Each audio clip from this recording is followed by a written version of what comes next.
Good morning everyone. আশা করি প্রত্যেকে তোমরা সবাই খুব ভালো আছো। আমিও খুব ভালো আছি। অনেক দিন পর আবারও একটা তেল নিয়ে হাজির হয়ে গেছি।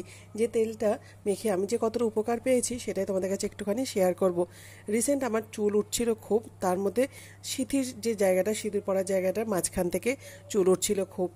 চুল উঠে সিঁথিটা এতটাই ফাঁকা হয়ে যাচ্ছিল যে তেলটা নিয়মিত ব্যবহার করে চুলের গোড়া তো মজবুত হয়েছে, চুল পড়া বন্ধ হয়েছে, নতুন চুলও গজিয়েছে। এটা টানা যেদিনকে শ্যাম্পু করছি সেদিন তো দিচ্ছি, আর একটু একটু করে নিয়ে সিঁথিগুলোর কাছাকাছি একটু একটু করে দিয়ে রাখছিলাম স্নান করার আগে।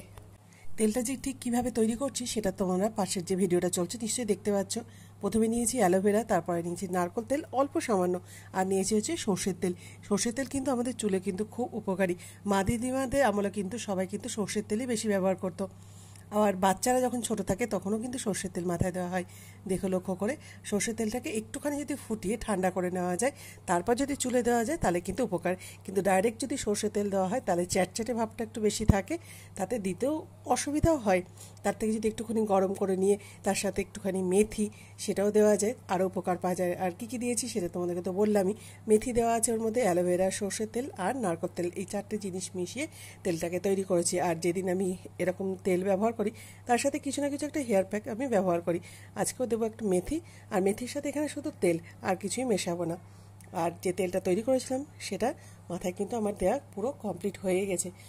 একটু একটু করে তোমাদের সাথে একটুখানি শেয়ার করে নিলাম কিভাবে তেলটা ম্যাসেজ করছি। তেলটা দেওয়ার পর চুলটা কিন্তু খুব ভালোভাবে আঁচড়ে নিতে হবে। তারপর যে হেয়ার প্যাকটা আমি বানিয়ে নিয়েছি সেটা দিয়ে দেবো মাথার মধ্যে। আর তেল দিয়ে অবশ্যই কিন্তু মেথি দেওয়া উচিত, নাহলে না মেথিগুলো মাথার মধ্যে আটকে আটকে থেকে যায়, তখন চুলের জট ছাড়াতেও, শুকানোর পরও চুলের জট ছাড়াতে খুব অসুবিধা হয়। সেজন্য আগে খুব ভালো তেল দিয়ে চুলের জটটা ছাড়িয়ে নিয়ে তারপর মেথি দেওয়া উচিত। আমি বিভিন্ন সময় বিভিন্ন রকম তেল ব্যবহার করি বা তেল তৈরি করে তোমাদের কাছে শেয়ার করি। সেটা যে প্রতিদিনই দিতে হবে বা আজকে এই তেলটা দিলাম কালকে ওই তেলটা দিলাম সেটা কিন্তু করবে না। যে তেলটা ব্যবহার করবে টানা 1 মাস ব্যবহার করবে বা টানা 2-3 মাস ব্যবহার করবে, তারপরে কিন্তু রেজাল্ট পাওয়া যায় সব কিছু। আমরা কথার কথা বলে দিই যে আজকে মাখলাম কালকে উপকার পেয়ে গেলাম, কিন্তু এটা হয় না কোনো সময়। কারণ 1 মাস টানা ব্যবহার না করলে তুমি কোনো সময়তেই কোনো প্রাকৃতিক জিনিস যেগুলো আছে সেগুলো কোনো উপকারই কিন্তু আসে না। আমার সেটা মনে হয়, যেটা ব্যবহার করবে টানা আগে 1 মাস ব্যবহার করবে। এটাতে হলো না, তা আর একটা। মাথায় মেথি দেওয়া হয়ে গেছে, মেথি দিয়ে স্নান করে শ্যাম্পু করা হয়ে গেছে। আমি কিন্তু কোনো সময় কন্ডিশনার ব্যবহার করি না। কন্ডিশনার ব্যবহার না করার পরেও চুল যেদিন আমি হেয়ার প্যাক দিই, মেথি দিই, মেথি দিলে চুল সাধারণত ড্রাই হয়ে যায়। আমার কিন্তু চুল কোনো সময়তে ড্রাই হয় না।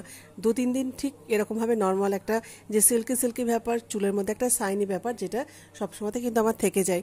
আবার কন্ডিশনার দিলে হয়তো এটা আরও বেশি দিন হয়তো যাবে, কিন্তু আমি কন্ডিশনার কোনো সময়তেই দিই না। চুলের মধ্যে একটা দেখো একটা লাইট পড়ছে কি সুন্দর, একটা লাইটিং যে ব্যাপারটা সেটা চলে এসেছে। যতই কিন্তু আমি মেথি দিই, যেহেতু তেলটা আগে ভালোভাবে ম্যাসেজটা করে নিয়েছি হট অয়েলটা, সেই জন্য চুলটা এত সুন্দর সিল্কি হয়ে আছে ব্যাপারটা, আর চকচক ব্যাপারটা সেটাও করছে। সেইকে আমার একজন বন্ধু যেমন বলেছিল যে চুলে হট অয়েল ম্যাসেজ করতে, আমি কিন্তু সবকটা ভিডিওতে তোমাদেরকে দেখাই আমি সবসময় তো হট অয়েলই ম্যাসেজ করি। যেহেতু আমার চুলটা আঁচড়ানোর সময় বাচ্চা হয়তো বলছিল বন্ধু, তার কেউ আবার এটা দেখিয়ে দিলাম যে আমি চেষ্টা করি অন্তত শ্যাম্পু যেদিন করি সেদিনকে তো করি আমি, অন্যান্য দিন তেল দিতে আমার একটু ইচ্ছা করে না।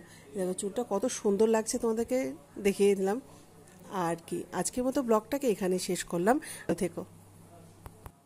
চুলটা এতটা সুন্দরই দেখতে লাগছে যে চুলটা দেখাতে দেখাতেই তোমাদের সাথে একটুখানি গল্প করে নিই। মাঝে মাঝেই ভিডিও দেওয়া বন্ধ করে দিই, আমার ভালো লাগে না কেন জানি না, মনে হয় যেন একই রকম ভিডিও চলছে, সেইটুকু থেকে অফ করে রাখা বেশি ভালো। তাতে আমার কিন্তু ভিডিও রিচ অনেকটাই কমে যায়, সেটা সবাই জানো, ভিডিও রিচ এতে নেমে যায়। কিন্তু তবুও ওই যে ভালো লাগে না দেখে আর পোস্ট করি না। এই ভিডিওটা কিন্তু অনেক দিন আগেকার, এটা শর্ট ভিডিও, তোমরা কিন্তু আগেই পেয়ে গেছো। এটা বড় যে ভিডিওটা ছিল সেটা পোস্ট করবো করে করাই হয়নি। কেমন লাগলো আজকে ভিডিওটা অবশ্যই জানিও। টাটা।